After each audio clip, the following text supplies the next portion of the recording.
Hey, it's Chance. This morning I wanted to take a few to lay out some thoughts and selected readings. Uh, we're having more people come into the corner who have questions that I've been wrestling with as well.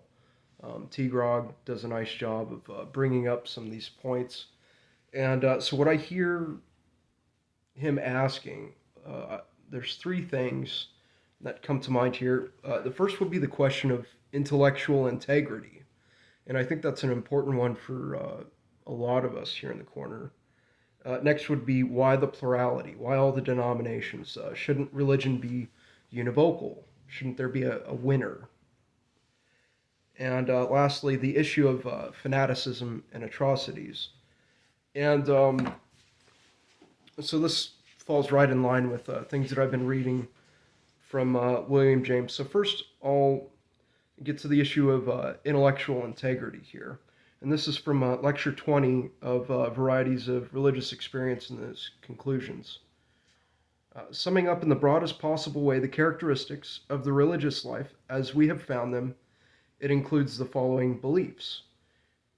And so he's got a list of points here. And the first two, I would say, are the if conditions. One, that the visible world is part of a more spiritual universe from which it draws its chief significance. Two, that union or harmonious relation with that higher universe is our true end. And these are the points to which one must assent in order to get, these further points, which are of value. And I don't think that it violates intellectual integrity to subscribe to points 1 and 2 here. That there is a spiritual realm, uh, and that harmony with that higher realm is our true end. I think that gives us a good general telos that doesn't lock us into any particular prescriptions and allows us to maintain an orientation to virtue without becoming locked in. All right, so point 3 here is that prayer or inner communion with the spirit thereof, be that spirit God or law, is a process wherein work is really done and spiritual energy flows in and produces effects, psychological or material, within the phenomenal world. Religion includes also so here what we're getting into is we're getting above the subjective objective divide. There's like a higher level that's objective, which is something's happening, and be it just an internal phenomena or something that has an external material reality, some kind of ontological reality. It doesn't matter. Something's happening, and there's a reality in that. So this is the pragmatism coming through. Religion includes also the following psychological characteristics. 4. A new zest which adds itself like a gift to life and takes the form of either lyrical enchantment or of appeal to earnestness and heroism. 5. An assurance of safety and a temper of peace, and in relation to others, a preponderance of loving affections. So these are the fruits. And these things are afforded by assent to points 1 and 2, which I don't think really violate intellectual integrity. I think we can make these concessions. In illustrating these characteristics by documents, we have been literally bathed in sentiment. In rereading my manuscript, I am almost appalled at the amount of emotionality which I find in it. These are the conversion experience accounts and writings of the saints and various personal accounts. After so much of this, we can afford to be drier and less sympathetic in the rest of the work that lies before us. The sentimentality of my documents is a consequence of the fact that I sought them among the extravagances of the subject. If any of you are enemies of what our ancestors used to brand as enthusiasm, and are nevertheless still listening to me now, you have probably felt my selection to have been sometimes almost perverse, and have wished I might have stuck to soberer examples. I reply that I took these extremer examples as yielding the profounder information. To learn the secrets of any science, I'd say this is still true, uh, we go to expert specialists, even though they may be eccentric persons, and not to commonplace pupils. We combine what they tell us with the rest of our wisdom and form our final judgment independently. Even so with religion. We who have pursued such radical expressions of it may now be sure that we know its secrets as authentically as one can know them who learns them from another. And we have next to answer, each of us for himself, the practical question: what are the dangers in this element of life? And in what proportion may it need to be restrained by other elements to give the proper balance? So here we see something like opponent processing being evoked, or systems of checks and balances. But this question suggests another one, which I will answer immediately and get it out of the way. So here we're getting into the pluralism question. Why isn't religion univocal? Why is there this abundance of denominations and sects? But this question suggests another one, which I will answer immediately and get it out of the way, for it has more than once already vexed us. Ought it to be assumed that in all men the mixture of religion with other elements should be identical? Ought it indeed to be assumed that the lives of all men should show identical religious elements? In other words, is the existence of so many religious types and sects and creeds regrettable? To these questions I answer no, emphatically. And my reason is that I do not see how it is possible that creatures in such different positions, and with such different powers as human individuals are, should have exactly the same functions and the same duties. No two of us have identical difficulties, nor should we be expected to work out identical solutions.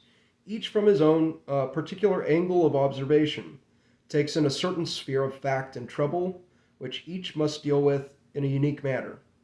One of us must soften himself. Another must harden himself. One must yield a point. Another must stand firm, in order the better to defend the position assigned him. If an Emerson were forced to be a Wesley, or a Moody forced to be a Whitman, the total human consciousness of the divine would suffer. The divine can mean no single quality. It must mean a group of qualities, by being the champions of which, in alternation, different men may all find worthy missions. Each attitude being a syllable in human nature's total message, it takes the whole of us to spell the meaning out completely. So a, quote, God of battles must be allowed to be the God for one kind of person, a God of peace and heaven and home, the God for another. We must frankly recognize the fact that we live in partial systems. So this is, an articulation of our finitude, which calls for epistemic humility. We must frankly recognize the fact that we live in partial systems and that parts are not interchangeable in the spiritual life.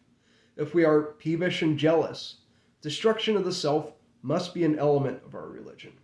Why need it be if we are good and sympathetic from the outset? If we are sick souls, we require a religion of deliverance. But why think so much of deliverance if we are healthy-minded?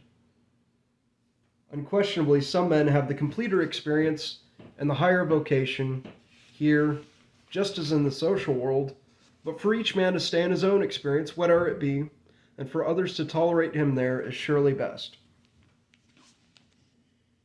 So that's James's position on pluralism, and it suggests a complementarity, that we don't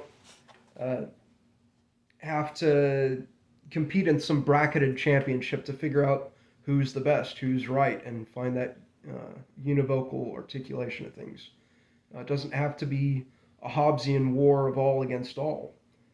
Pluralism does not deny, and this is my own writing here, pluralism does not deny the inevitability of conflict, but it says that we do not have to funnel all of our energies towards the ultimate service of piling wood on the altar of Ares. So it doesn't have to all be, according to Thucydides' trap, the inevitability of conflicts. We got to prepare for it, and ultimately everything we're doing is kind of building up our capacity to defeat an opponent. I don't think that's a good way of organizing life.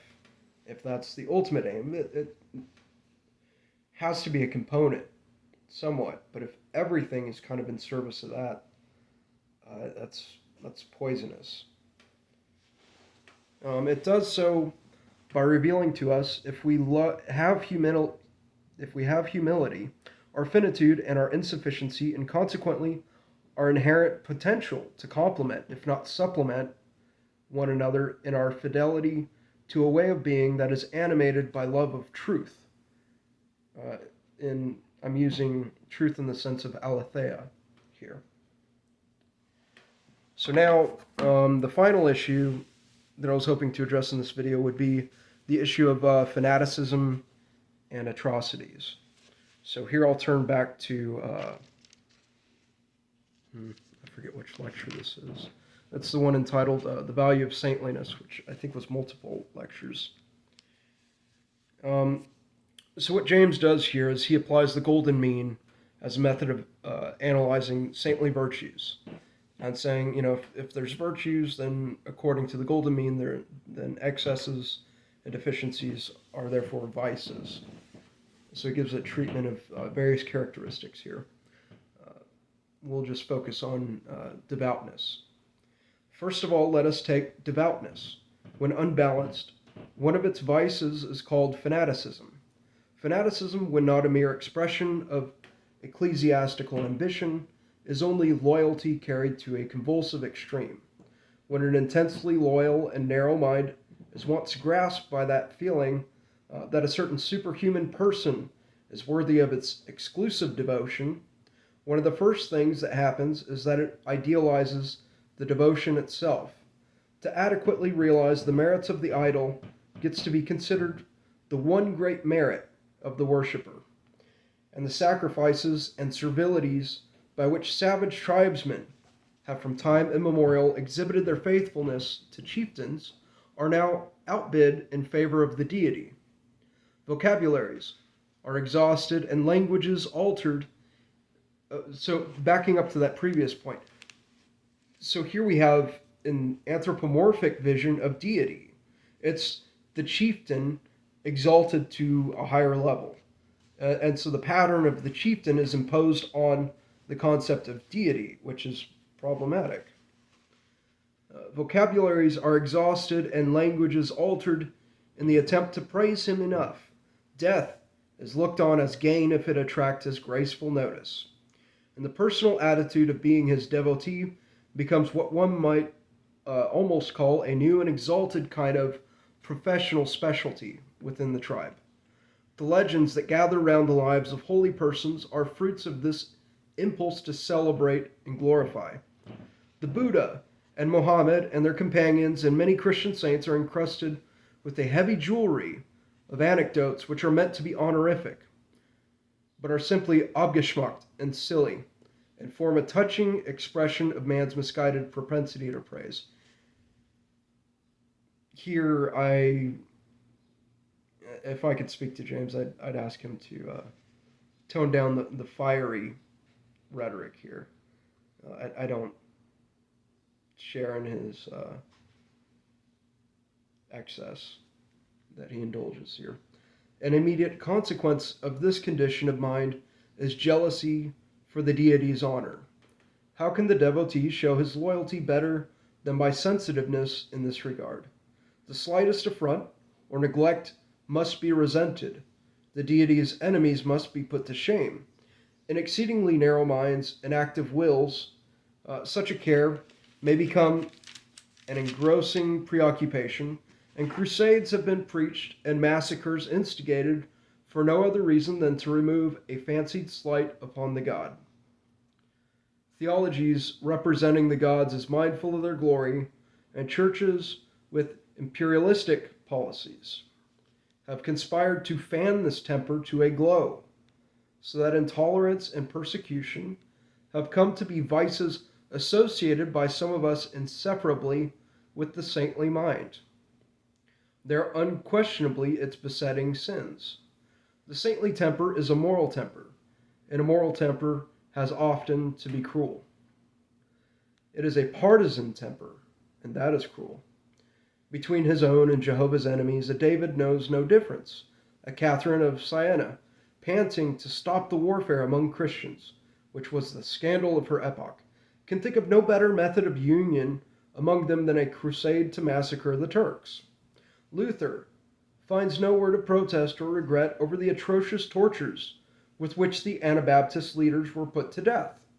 And a Cromwell praises the Lord for delivering his enemies into his hands for execution. Politics come in all such cases.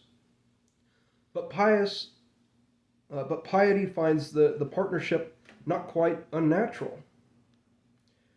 So when, quote, freethinkers tell us that religion and fanaticism are twins, we cannot make an unqualified denial of the charge.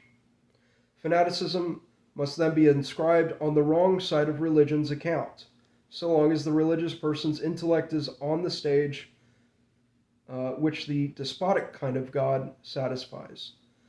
But as soon as the God is represented as less intent on his own honor and glory, it ceases to be a danger. So that's what James had to say about fanaticism and the atrocities question. So when this kind of stuff comes up, I would say it's always accompanied and characterized by nods and winks and dog whistles, and adopts an occult mode of operating known as plausible deniability in situations where the luxury of being able to present its systems of rationalization cannot rule the discourse. So I guess this remains a question for me too. Why is there a failure to denounce fanaticism and its atrocities and this tendency to be an unholy communion between church and political interests? That's one that remains for me. So hopefully this carries the conversation forward a little bit and inspires some thought in response to some of the standard objections that T. Grog is bringing up, but I think many of us wrestle with.